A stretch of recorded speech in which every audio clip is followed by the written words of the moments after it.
Saludos, bienvenidos y bienvenidas a un nuevo episodio del podcast de Microjuris. Mi nombre es Amberly Vélez-Ver y en estos momentos me encuentro acompañada de los amigos y colegas Sadot Santana del periódico Metro, reportero Saludos, que cubre el Capitolio, y también con la compañera Nidia Bauzá de GFR Media. Saludos.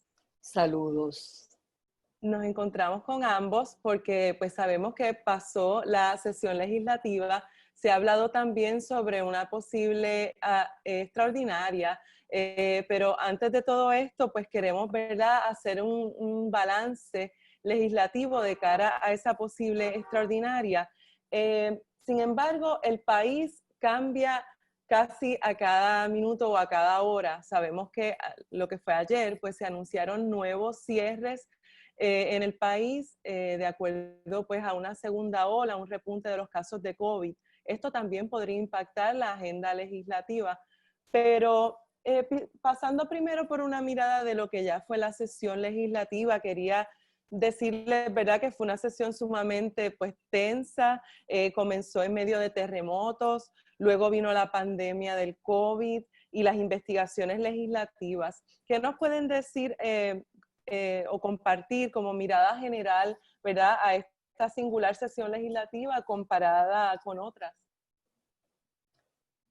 Bueno, pues nada, yo creo que además de todos estos eventos que tú mencionaste, que obviamente influyeron en la sesión, esta última sesión ordinaria de la presente Asamblea Legislativa, ¿verdad? Porque hay que dejar consignado que esta es la última sesión ordinaria de este cuatrienio. Estuvo bien matizada por una contienda primarista que dividió el liderato legislativo en dos partes. El presidente del Senado estaba respondiendo a un bando, al bando de la gobernadora Wanda Vázquez, y el presidente de la Cámara respondiendo al bando de Pedro Pierluisi.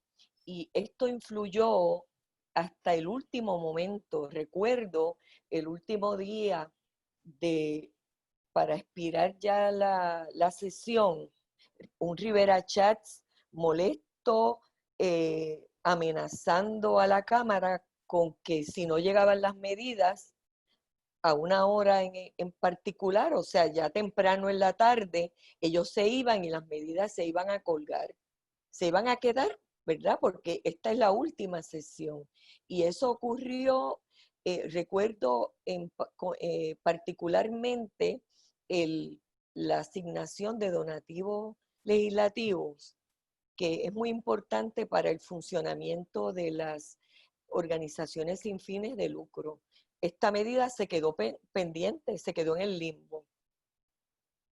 Sí, yo Sado, iba por ¿qué la nos misma puedes línea. decir?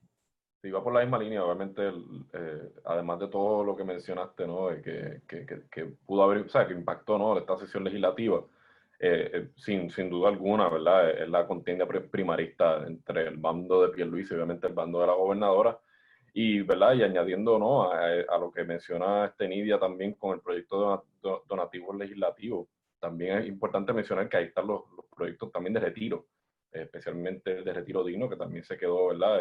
Retiro digno y el retiro de la OPR, ¿verdad? Que eleva a rango constitucional ese retiro, que sabemos que primero hubo una resolución hace unos meses de parte de la representante Lourdes Ramos que fue vetada por la gobernadora, y ahora vemos ese otro intento, que vemos cómo la Cámara de Representantes va impulsando, ¿verdad?, unos proyectos, ¿verdad?, de una manera, ¿verdad?, en este caso el de retiro digno, y entonces vemos cómo en el Senado Tomás Rivera Chats en esos últimos días pues, simplemente rechazó el proyecto, ¿verdad?, con unos obstáculos constitucionales, ¿verdad?, de tribunal, ¿verdad?, que él menciona y que resaltó en una de sus alocuciones ya al filo del cierre de la sesión. Así que por lo que veo, pues esta sesión definitivamente estuvo marcada por lo que es el año electoral y estas primarias que vamos a tener ahora prontamente, ¿verdad?, en agosto. Así que eso se hizo sentir entonces en la pasada sesión legislativa.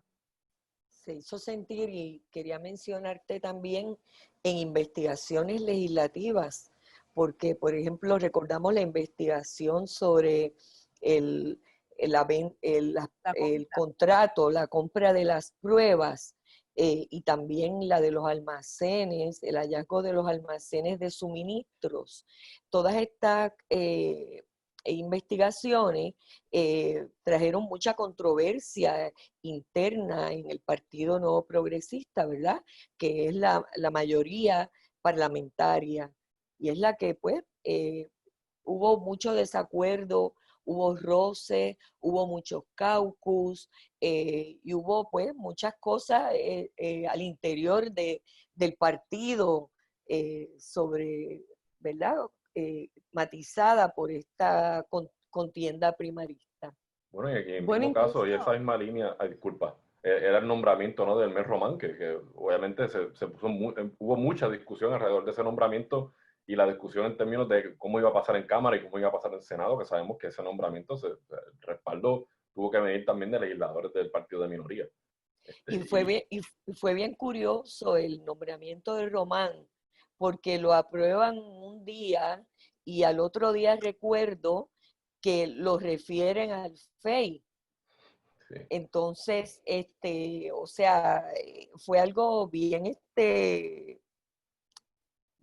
controversial y sobre todo, controversial, pero algo que fue bien punzante, sobre todo, porque el día que lo refieren al FEI, Elmer Román estaba en el hemiciclo de la Cámara, invitado para el mensaje de logros del presidente de la Cámara. O sea, había mucha contradicción. y entonces sabemos que al final también la investigación sobre las compras fallidas, ¿verdad? De las pruebas del COVID, pues también pues trajo una serie allí de interrogatorios que dieron lugar a que se destapara un nuevo chat. No era tan largo, de las 800 y tantas páginas, ¿verdad?, del año pasado que vimos con el exgobernador Ricardo Rosselló, pero me refiero al chat del dueño de Apex, entonces con el abogado Maldonado, ¿verdad?, que ustedes Sí. también tuvieron oportunidad de cubrir esto.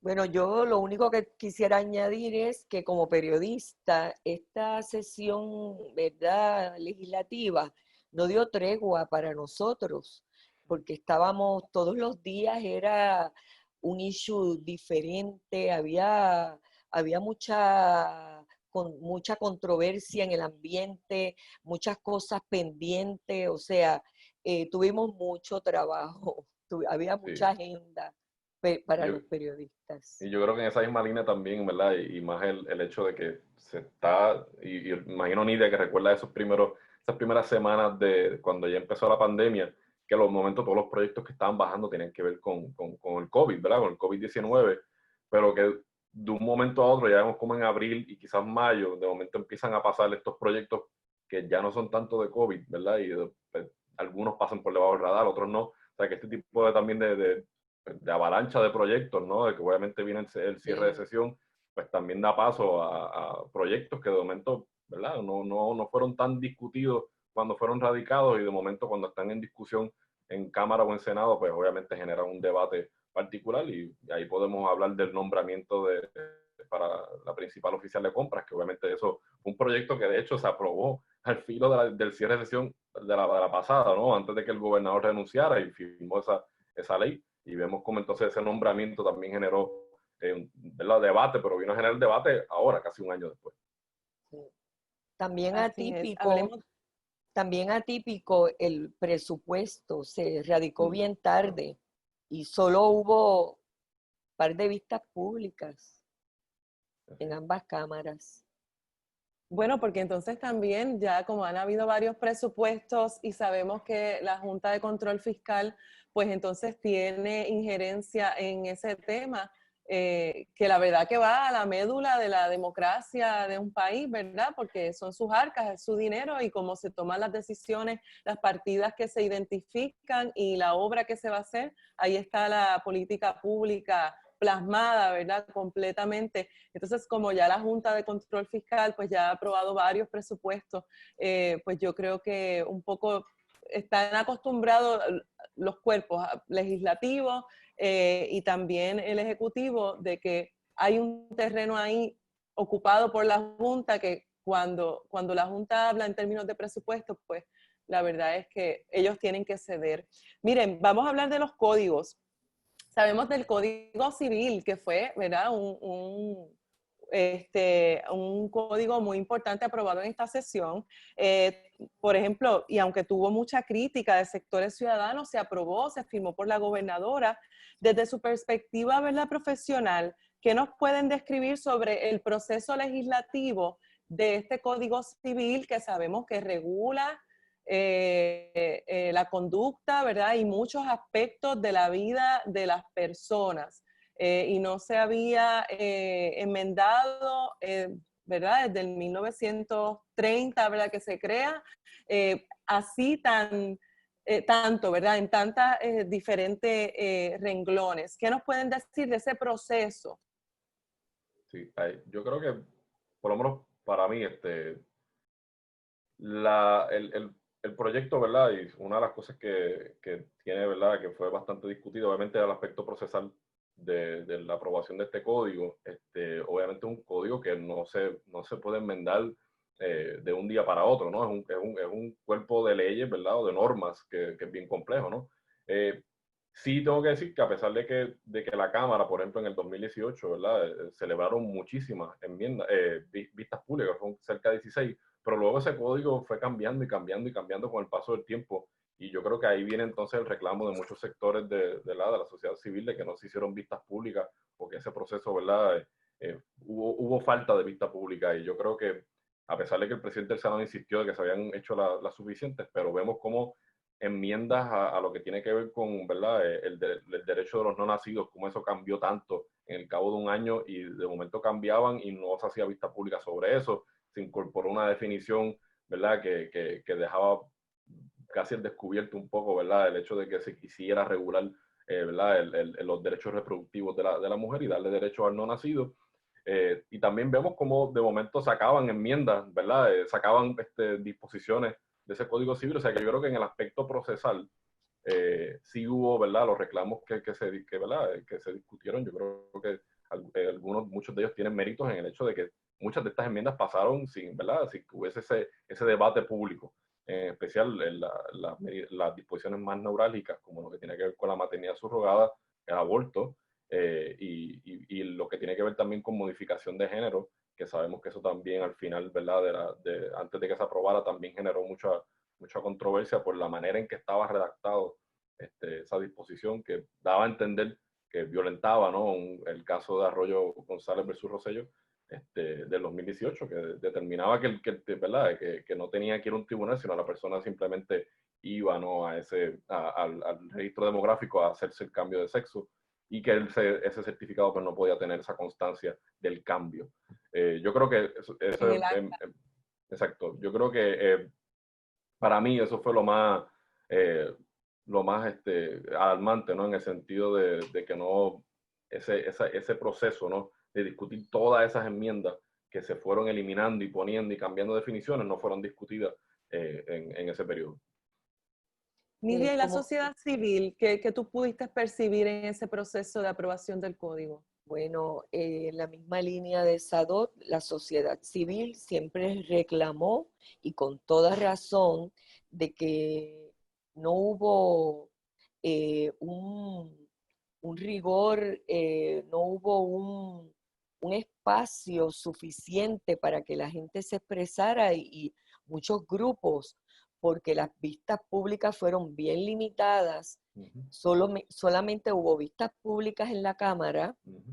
El Senado no hizo ni una vista pública.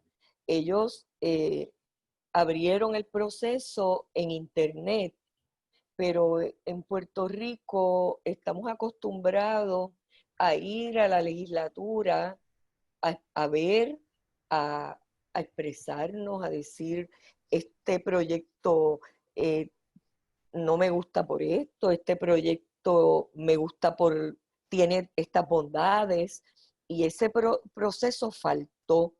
E incluso en la Cámara recuerdo que también hubo mucha controversia con las vistas lideradas por la representante María Milagros Charbonnier, que en algún momento pues hubo un intento, o ella expresó que no iba a permitir más deponentes.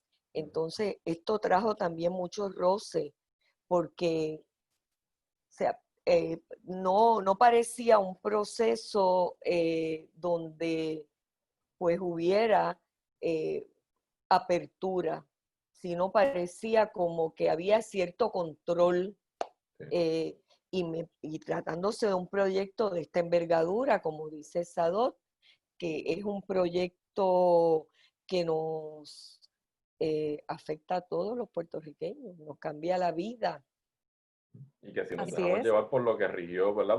Que fue desde el 1930, pues podemos entender, ¿verdad? O pensar que este proyecto, ¿verdad? Que se acaba de aprobar, pues va a regir la vida de los puertorriqueños y puertorriqueñas por 100 años, Por más de 100 100 años. años. Así que, ¿Eh? y a Otro, mí, y lo particular que menciona Nidia sobre las vistas públicas en el Senado, y hay que saber, no hubo vista pública en el cuerpo legislativo donde más enmiendas se hicieron a las partes más neurálgicas, como mencioné ahorita, como tiene que ver con el aborto, incluso eliminando muchas Interesante. disposiciones. Y también otro, pienso que hay asuntos de este código que se aprobaron sin estar claros, y la propia gobernadora, cuando firmó la ley, ella misma dice que con respecto a la maternidad subrogada posiblemente se requiera legislación adicional, Sí, y, especial. y también con el asunto de los certificados de nacimiento para las personas trans. También se quedó la interrogante, porque el solicitante tiene que ir al tribunal. O sea, y se quedaron unas dudas con relación a cómo quedó finalmente aprobado ese código. Además de que de tantas páginas que tiene, que también queda la duda si los legisladores lo pudieron ver en tan poco tiempo al final. O sea, un proyecto de más de 500 páginas, que es bien difícil manejar y encontrar pues asuntos que haya que sean controversiales, o que requieren cambios de última hora. mira, Nidia, y otro código hecho ley es el código electoral, ¿verdad? Precisamente. Y de este tema hicimos un episodio anterior y trajo mucho temor y críticas el asunto de los votos electrónicos, la flexibilización a la hora de cambiar las direcciones físicas de los votantes, etcétera. También el asunto de que se aprobara y que se aplicara, pues obviamente en pleno año electoral. Nidia Sadot, ¿qué nos pueden decir de esa cobertura? Bueno, el código electoral se aprobó sin consenso, ¿verdad? Primero, eso hay que partir de ahí, porque desde el 83 aquí se había establecido un llamado consenso entre los partidos políticos que concursan en las elecciones. Entonces, en este caso, se rompió el consenso. Se aprobó una medida que no tenía el aval de los tres partidos que van a las elecciones. Entonces, un asunto que trascendió, y de los aspectos específicos del código, además del voto adelantado, que los partidos de minoría trajeron a relucir, que era muy amplio este voto adelantado, y que permitía a personas que viven fuera de Puerto Rico votar en los eventos electorales.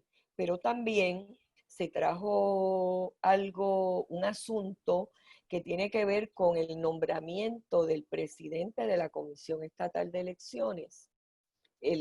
Este nuevo código establece que cuando no hay consenso para este nombramiento, que, o sea, específicamente, si no, primero no hay consenso de los comisionados electorales, que no se pongan de acuerdo con este nombramiento, pues entonces este nombramiento pasa a las manos del gobernador. Eso pasaba en la ley actual, pero el código introduce un elemento adicional. Cuando no hay consenso tampoco con el gobernador, le toca al Tribunal Supremo. ¿Qué pasa? El Tribunal Supremo podría haber un conflicto de intereses en el sentido de que asuntos que se tengan que dirimir electorales tengan que llegar a manos del Tribunal Supremo también. Entonces, esto representaría un conflicto de interés o la apariencia, ¿verdad?, de un conflicto de interés. Y en esa misma línea, y parto de la misma premisa que parte Nidia, el consenso, ¿no?, entre los tres partidos, ¿verdad?, que participan en la Comisión Estatal de Elecciones, fue algo que se repitió bastante, ¿verdad?, y que es algo que trascendía más allá de simplemente, ¿verdad?, de radicar un proyecto, y que fue algo que incluso la misma gobernadora dijo que si no había consenso entre los tres partidos, pues no iba a dar su aval a este proyecto. Vemos, sorprendió la gobernadora al dar el aval en ausencia del llamado consenso. Bueno, sí, incluso vi una comunicación cuando lo aprobó, ¿verdad? De parte de su director de campaña, Jorge Dávila, diciendo que lo único que había, ¿sabe? Que era consenso, era la parte del voto por internet y que eso se había eliminado. Y fue ¿verdad?, una respuesta que dio su director de campaña en Twitter, que lo recuerdo bien, que fue en esos días que ella respaldó la medida. Y para mí, o sea, entiendo que no solamente, ¿verdad?, el aspecto del voto por internet, eso, con lo que estaban en contra de la posición de estos grupos, iba más allá de eso, ¿no? Y añadiendo a las que resalta Nidia, yo creo que también la otra parte es la manera en que, según los partidos de minoría, el Partido Nuevo Progresista se afianza en el poder en la Comisión Estatal de Elecciones, y eso por medio de lo que es el Partido Estatal de Mayoría, que se definiría, o redefine lo que es el partido de mayoría por el partido que más votos íntegros saca en una elección general. Obviamente, según los partidos de minoría, pues cuál es el partido que más votos saca, votos íntegros que saca en una elección, a pesar de que no prevalezca en la gobernación, pues sabemos que es el Partido No Progresista, y añadiendo también a la parte de lo que es la selección del presidente de la Comisión Estatal de Elecciones, sabemos que también los jueces que están nombrados ahora mismo, ¿verdad?, en mayoría en el Tribunal Supremo, casi todos han sido nombrados fueron nombrados por la administración de Luis Fortuño. Así que sabemos que hay una mayoría también en términos de lo que es el Tribunal Supremo. Amber, se anticipa que con este código también haya mucha litigación en los tribunales, igual que con el Código Civil. Claro. Y quería agregar también con relación al Código Electoral que tengo entendido que se limitaba la legitimación de los comisionados para poder instar controversias en los tribunales. Sí, investigación, exacto. Fue uno de los reclamos, recuerdo, del Partido Independentista, Exacto. del senador Juan Dalmau, que limitaba, ¿no?, ¿verdad?, precisamente eso, ¿no?, de instar investigaciones dentro de la Comisión Estatal de Elecciones. Así que sabemos que y que tuvieran entonces todas estas controversias y todos estos cabos sueltos en medio de un año electoral, ¿verdad? Y aprobando el código, pues sabemos que sí causó mucho resquemor y lo vimos de parte de las minorías y de la oposición. Esta sesión también, otro código que se aprobó por el Senado, ¿verdad?, y tuvo voto bipartita, en este caso, fue el Código Municipal. En este Código Municipal se elimina el tope de gastos de $150,000 para compras en los municipios cuando hay emergencias decretadas, ¿verdad? Y facilita consorcios, autoriza también alianzas público-privadas. ¿Qué les han dicho los alcaldes? ¿Qué les preocupa de esta medida?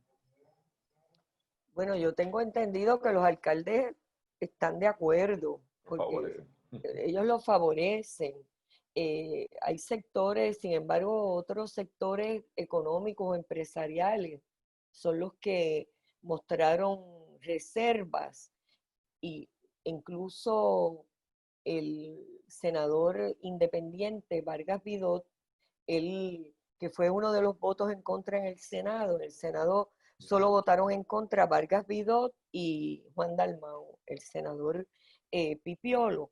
Y Dalmau, recuerdo que en el debate él argumentaba que en ese código, en esa estructura, ¿verdad?, que se crea, no había participación de los líderes comunitarios. Bondades que se destacan del código es que pues es un esfuerzo de que compila muchas leyes que estaban sueltas y que pues son de utilidad a la hora en la administración municipal. Con relación a lo de el tope de gastos de los alcaldes, pues también recuerdo personas planteando que a esto habría que echarle un ojo, ¿verdad? Porque pues hay alcaldes en Puerto Rico que han sido muy sabios, ¿verdad?, en el manejo de sus finanzas. Sin embargo, hay otros que no y que han terminado en los tribunales por malversación de fondos públicos.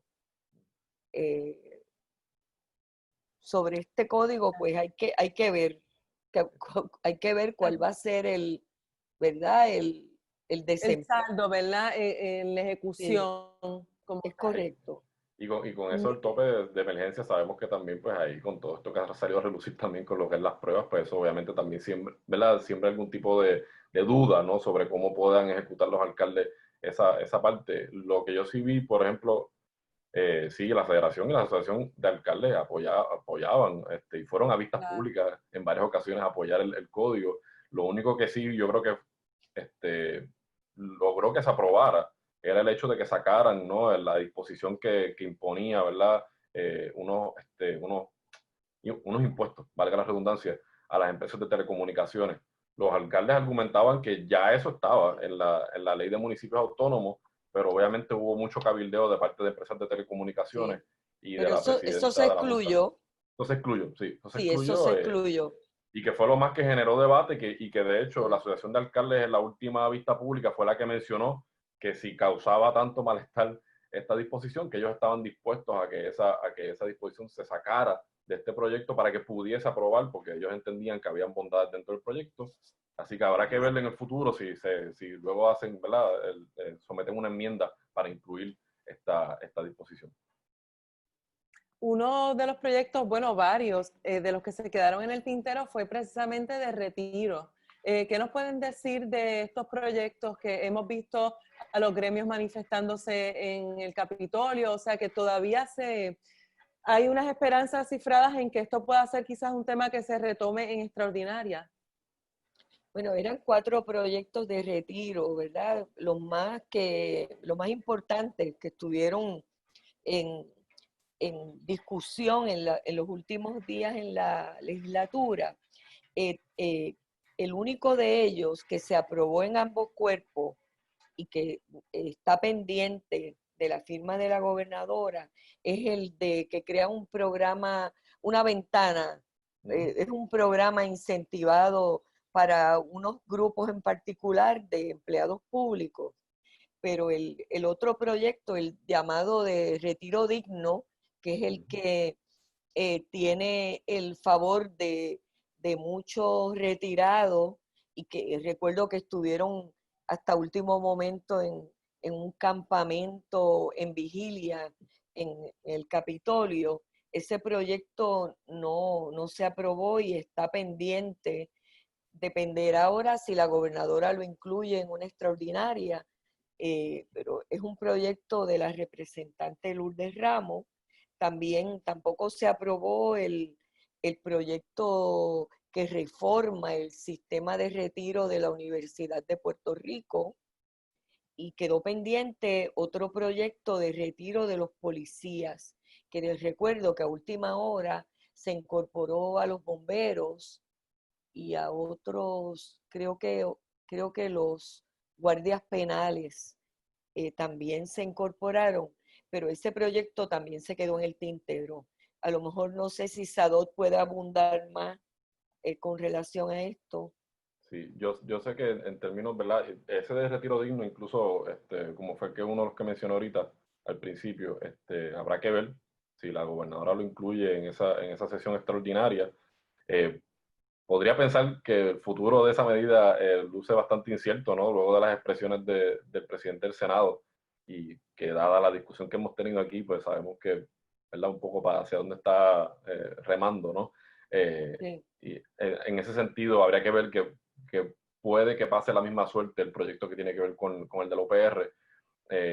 La representante Lourdes Ramos, ¿verdad? Tiene sus esperanzas bastante cifradas en que la gobernadora lo incluya. Sabemos que en ese proyecto en particular, en casi todos los proyectos de retiro, la Junta de Control Fiscal ha mostrado su oposición, y especialmente ese de retiro digno y el de retiro de la UPR, que sabemos que ellos están tratando de eliminar el sistema de retiro actual que existe en el sistema de la Universidad de Puerto Rico, y, ¿verdad? Y convertirlo en un sistema, ¿verdad? Tipo 401K, y que obviamente sabemos que este retiro, ¿no? Todavía, que es lo que argumentan los grupos, ¿no? Este retiro todavía no está, todavía tiene fondos, ¿no? Es simplemente que lo que están pidiendo es que la universidad reponga todas esas aportaciones que le deben a los pensionados. Así que habrá que ver, pero sabemos que en ese sentido, por lo menos esos dos proyectos que tiene que ver con el de retiro digno, que es el que se estaba haciendo campamento en el cierre de sesión, pues por lo que vemos, dependiendo de las enmiendas que le hagan, pues luce bastante incierto, ¿verdad? Que pueda ser incluido en una sesión extraordinaria. Yo coincido contigo y me recuerdo el último día de sesión, es que lo mencioné ahorita, pero ese último día de sesión pasan muchas cosas. Tú ves se mueven los asesores de Fortaleza a los hemiciclos, y tú ves, recuerdo, Lourdes Ramos acudió a eso pasadas las 8, eran las 9 de la noche. Ella fue al Senado para ver en un último cabildeo de la medida. Había mucho tirijala con esta medida, y yo creo que también aquí me dio mucho de la contienda primarista, aquí en estas medidas de que no lograron el consenso y que se quedaron ahí pilladas en ese cierre de sesión. Y que bien pudieran ser incluidas, ¿no? Especialmente el retiro del OPR, bien pudiera ser incluido, ¿no? Sabemos que la representante Lourdes Ramos también ha mostrado su apoyo a la gobernadora, ¿verdad? Sí. Obviamente incluyéndolo en esta discusión de primaria, pero yo creo que ya la gobernadora en ese sentido, si bien se podría incluir, no pienso, ¿verdad?, que pueda ser firmado. Ya la gobernadora mostró su rechazo a esto, y sabemos que ese proyecto de retiro va a seguir generando controversias a medida que no solamente el pulseo de la Junta, el pulseo de la Junta de Gobierno también de la Universidad de Puerto Rico, que también quiere que se elimine el sistema de retiro actual. Estábamos hablando también fuera del aire, pero quería preguntarles si ustedes identificaban alguna medida de envergadura, pero que no haya tenido quizás esa cobertura o esa trascendencia mediática, pero que ustedes consideran que en esta sesión pues se tocó, ¿no? Y se aprobó.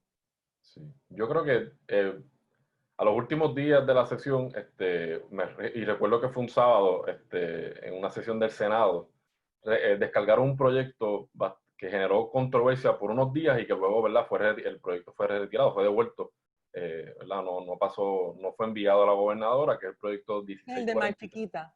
el del corredor ¿verdad?, ecológico de Manatí.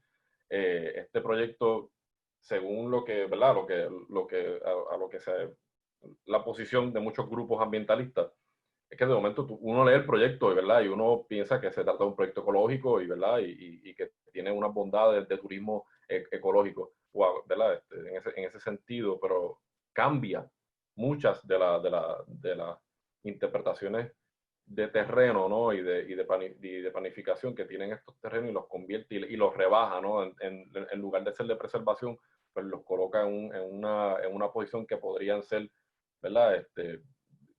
Quitarle, ¿no? Esa protección ambiental que le fueron otorgados a estos terrenos. Más Esa, turístico. sí, hacerlo. O de explotación turística. Ese es el motivo de la legislación, no es hacer ¿verdad? Hacer de esta área de ecoturismo, y que obviamente, ¿verdad? También una los cuestionamientos que se trajeron fue lo que tiene que ver con Mar Chiquita. Sabemos que el área de Mar Chiquita es ¿verdad? Le pertenece a una empresa privada que se llama Mar Chiquita Development, y que permitía entonces lo que es el desarrollo turístico en el área de la meseta de Mar Chiquita. Y en ese sentido, ¿verdad? Según la Organización para la Naturaleza, de hecho, dijo que en esa área de la meseta de Mar Chiquita, si ese proyecto, ¿verdad?, era firmado por la gobernadora, podía, ¿verdad?, desencadenar un desarrollo masivo, ¿no? De hoteles hasta un shopping. Yo creo que para mí esa fue, a pesar de que, ¿verdad?, ya la medida pues fue de vuelta, pero fue una medida que se aprobó un sábado en la noche, luego fue aprobada al cierre de la sesión por la Cámara, y que yo creo que es un proyecto que, ¿verdad?, que afecta mucho, ¿verdad?, o incide en lo que son estos terrenos de protección ambiental y de reserva natural, que sabemos que eso también fue discutido, ¿no? El año pasado, cuando el gobernador Ricardo Rosselló intentó, ¿verdad?, quitarle esa etiqueta de reserva natural a muchos de estos terrenos, incluyendo lo que es el Mar Chiquita. Y la otra legislación que para mí no hubo, es importante, ¿no?, pero que no hubo quizás tanta discusión como lo que tiene el presupuesto y los proyectos de retiro y los códigos, es lo que es la ley de condominio, que, ¿verdad?, establece un nuevo régimen jurídico para lo que es la propiedad horizontal. Y creo que la parte más controversial de esa medida, sin duda alguna, es lo que tiene que ver con la no prohibición, ¿verdad?, de que no se permita la prohibición a lo que son los short-term rentals o los alquileres de corto plazo, que sabemos que eso viene en apogeo por los últimos años, y que también, ¿verdad?, muchos municipios incluso han tratado de legislar sobre ese nuevo negocio, ¿verdad?, o una manera de negociar lo que son las propiedades en el país. Sí, Mire, algún proyecto sí. que se te venga a la mente que pueda ser importante, pero que realmente no tuvo mucha cobertura. Bueno, no necesariamente, ¿verdad?, que no hayan tenido mucha cobertura, pero creo que hubo muchos proyectos de administración que no se consideraron. Y me viene a la mente uno que elimina el cargo de procurador de menores y que lo transfiere a la fiscalía. Eh, otro proyecto que también está, ¿verdad?, que quedó en, en el tintero es el que transfiere los activos de WIPR a una organización sin fines de lucro. Y de hecho, este proyecto no tuvo mucha trascendencia tampoco, no tuvo mucha discusión. Es importante también destacar que estos proyectos también vinieron con el COVID, como mencionó Sadot al principio, se copó toda la sesión y la discusión, y estos proyectos quedaron como para junio, y hubo de momento un boom de cosas importantísimas, y usualmente también eso ocurre al cierre de sesión, o sea, no es que tenga siempre que ver con una emergencia como la que tuvimos con la pandemia. En el cierre de sesión también se tratan de colar, como, ¿verdad?, hablando así en un argot pues, coloquial, se tratan de colar cosas, y eso ocurrió con el proyecto que mencionó Sadot hace un ratito del corredor, que pues la presión pública lo paró. Y otro proyecto que sí trajo mucha controversia y que se quedó también es el proyecto de los veredictos uniformes. Unánimes.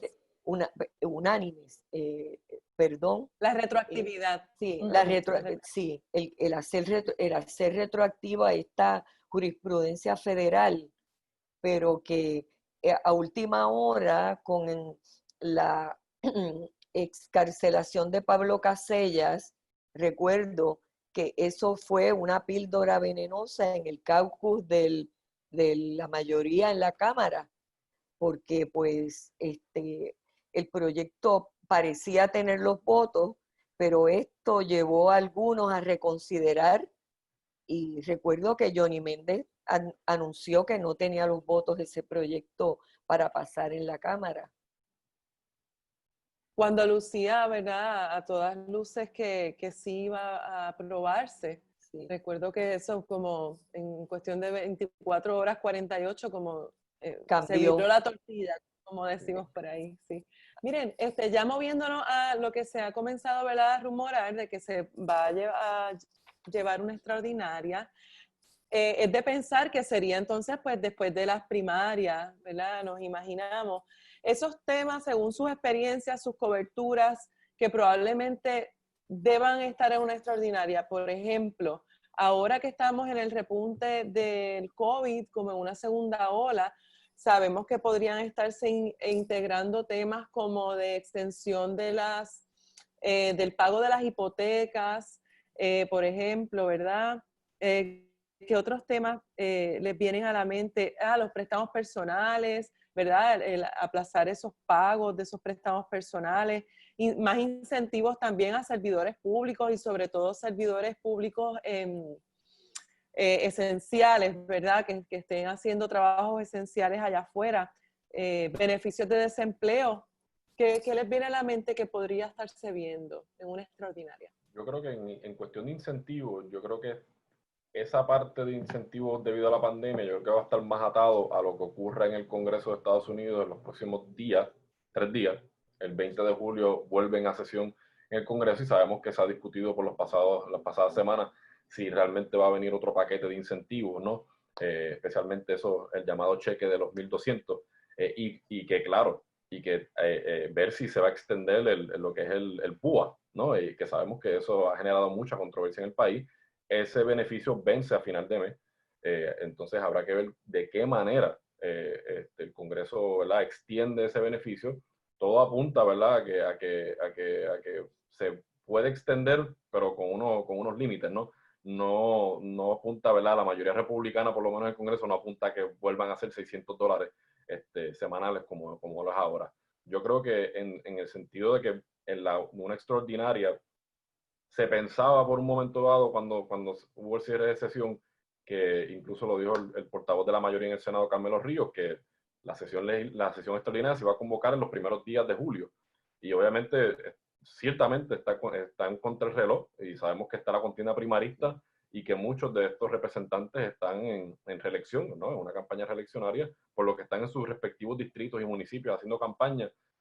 Ciertamente la gobernadora está contra el reloj con de distanciamiento convocar. social y con mascarillas algunos. Bueno, eso pues ya sabemos cómo ha corrido en estos días. Pero no ves Distanciamiento. pronto la extraordinaria, obviamente. Por eso es que pensamos que sería tal vez luego de las primarias. Sí, Nidia. Ajá. Perdón. ¿Sadot? Sí, Bueno. No. Sí, bueno, pues yo pienso que definitivamente los resultados de la primaria van a influir en la agenda de la extraordinaria, ¿verdad? Porque pues si la gobernadora no es favorecida, pues ella tendría unos meses para ella impulsar cosas que ella quiera, ¿verdad? Y ella como gobernadora es la que decide lo que se incluye en una extraordinaria. Yo pienso que va a haber más de una, no solamente una. Creo que la extraordinaria va a ser después de la primaria porque el COVID cambió todo y últimamente el repunte de casos, el ajuste que ha habido a los cierres a los servicios, ha impuesto unas reglas de juego a los políticos y no veo una extraordinaria ahora la veo después de la primaria, pero creo que va a haber más de una. ¿Qué va a incluir? Pues puede ser que se incluyan los proyectos de retiro, eh, pero no lo veo muy, no lo veo muy así como muy definitivo. Bueno, y el proyecto de Nombramiento, la gobernadora, el de la aseguradora, que dijo que lo iba a someter y todavía ese proyecto no sabemos, ¿verdad? exacto. eh, pero Bueno, también te iba a preguntar, porque hablando de una segunda extraordinaria que siempre se hace, ¿verdad? Después de las elecciones, pero esto ya es después de noviembre, en diciembre. para exacto, trabajar en diciembre, para trabajar nombramientos pendientes, renominaciones de exacto. fiscales, jueces, pero algún nombramiento de alto rango que se puede identificar, ¿verdad? Que genere interés noticioso como el Contralor, por ejemplo. Bueno, va a haber una vacante en el Supremo. Así Y es. Y en el es- Supremo, esa, claro. en el Supremo va a haber una vacante el 24 de diciembre, Sí. que es cuando Anabel la, Rodríguez la Rodríguez. jueza Anabel Rodríguez cumple los 70 años y el Partido Nuevo Progresista que está en el poder, obviamente va a convocar, va a impulsar un candidato, va a nombrar, va a haber una extraordinaria con un candidato para llenar esa vacante. Y más si pierde las elecciones. Sí, Yo creo que pero habría. pierda o gane, Sí. pierda o gane. Así que va a haber una extraordinaria a partir del 26, del El 26. 24 a menos que la jueza renunciante también puede darse, ¿verdad? Esa Que posibilidad salga antes. de que, ¿verdad? Sí, de que salga antes de su cargo. Miren, ¿y Pero ustedes han escuchado alguna persona que esté aspirando o que dentro de las mismas fuerzas del Partido Nuevo Progresista, que son los que ostentan, ¿verdad?, la mayoría de las cámaras en este momento, ¿qué ustedes dicen que esté aspirando para ese puesto? ¿Se ha bueno, escuchado un nombre? hay muchas conjeturas y supongo, Pero los dos se están riendo, Sadot se está riendo. hay muchas conjeturas y supongo que hay muchos interesados Claro. porque estos puestos en el Supremo son bien codiciados, o sea, en los dos partidos mayoritarios que son los que han dominado estas plazas, ¿verdad? Tradicionalmente se escucha desde que la gobernadora, si pierde, podría ser una de las que pueda ostentar esta plaza. Incluso hasta el propio presidente del Senado se ha mencionado como un posible candidato al Tribunal Supremo. Así que pues, Eso sería interesante porque él ha sido tan vocal y es como pasional y tal, y ese temperamento judicial, ¿verdad? Pues requiere que sea, ¿verdad? Un poquito como más reservado, pero este está interesante, Nidia. también se ha mencionado a abogados de la práctica privada, por ejemplo, a Jari Padilla, que es un abogado, ¿verdad?, identificado con el partido de gobierno, pues también se le ha mencionado como un posible candidato al Tribunal Supremo. Incluso yo creo que llegué a escucharle en un momento dado hasta el propio esposo de la gobernadora, ¿no? Que sabemos que es juez de instancia. También el Y yo sí, juez Jorge Díaz Reverón también así se es. ha, se ha rumorado, ¿verdad? Se ha mencionado entre los posibles candidatos. Sí, yo creo que luce improbable también que la jueza Anabel Rodríguez renuncie antes de ese término.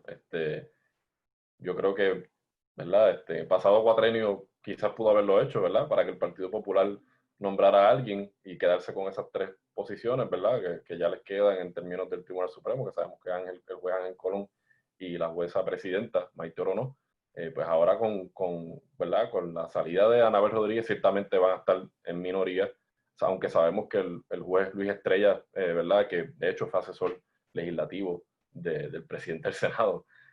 Ha votado, ¿verdad? En muchas ocasiones ha votado con la minoría y sabemos que es como decir ese swing vote en el Tribunal Supremo, que es bien raro también en el Tribunal Supremo de Puerto Rico. Así que vamos a Miren, tener una Navidad, ¿verdad? Movida. Movida, con nombramientos y con, por lo menos, con vistas públicas y muchas cosas, con una extraordinaria.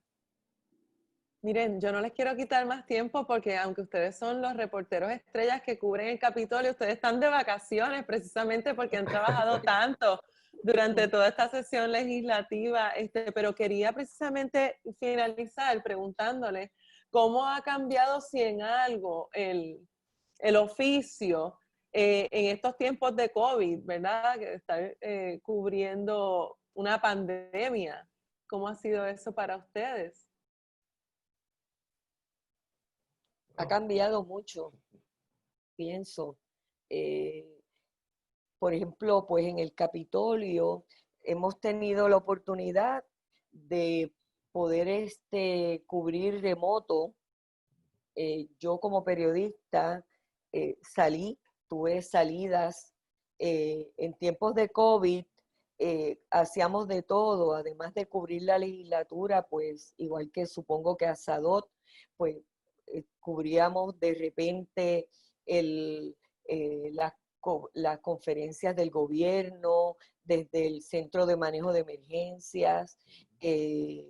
No necesariamente había sesión en la legislatura, pero también sí se pudo, por ejemplo, las vistas de las pruebas del COVID, de la investigación de la Comisión de Salud, esas vistas se pudieron cubrir vía remoto. En ese sentido, pues es algo diferente. Había ahí limitaciones también, ¿verdad? En términos de los riesgos de nosotros como reporteros, el estar en sitios cerrados, pequeños. En la legislatura, nuestra oficina de prensa es bien pequeña, ¿verdad, Sadot? Ahí estamos bien pegaditos y pues siempre hay el temor al contagio y el uno estar. Yo últimamente estaba bastante muy rigurosa con el lavado de manos, con las toallitas desinfectantes, con todo. Pero les Sí. quería preguntar también, como son tiempos en los que, primero, recuerdo que las causas del COVID pues eran bastante cuestionadas, ¿verdad? Que si venía de China o si fue hecho por ingeniería genética. Y luego de eso, pues realmente han ido saliendo estudios científicos que cambian el panorama como cada semana. En ese sentido, ¿verdad? El manejo de información y cubrir durante una pandemia que todo está como ongoing, ¿verdad? ¿Cómo ha sido para ti, Sadot?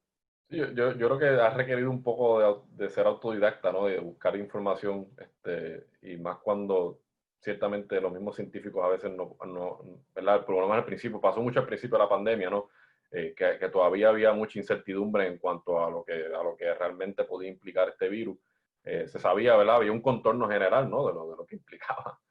Pero sí en términos quizás de los contagios, por ejemplo, de cómo se podía transmitir este virus. Siempre hubo la duda, por ejemplo, que se ha discutido otra vez en estos días sobre si el virus, cuánto tiempo se mantiene el virus en el aire. O sea que yo creo que ha requerido un poco de que uno, por lo menos en mi caso, leer un poco más, y siempre, bueno, y siempre hay que hacerlo, ¿no? Siempre hay que leer bastante y siempre hay que leer un chin más de lo que requiere el día a día. Y yo creo que en ese sentido hemos tenido que ser un poquito más, meternos más en aguas de lo que es ¿verdad? El periodismo de salud y leer más literatura que tenga que ver sobre, ¿verdad? Sobre ciencia y sobre epidemiología, ¿no? Que sabemos que también es algo que es bien importante para combatir el virus y también para informar correctamente a las personas, porque sabemos que en estos tiempos, cuando hay mucho desconocimiento de algo, las noticias falsas y lo hemos visto, ¿no? Como se mueven a las millas también, ¿sabes? Y mucho desconocimiento de parte de la población, así que yo creo que ha requerido también ese esfuerzo de parte de todos los medios aquí en Puerto Rico Sí. desmitificar esas noticias falsas para el bien de la ciudadanía. Y yo creo que también las empresas han sido condescendientes, ¿verdad?, con los reporteros.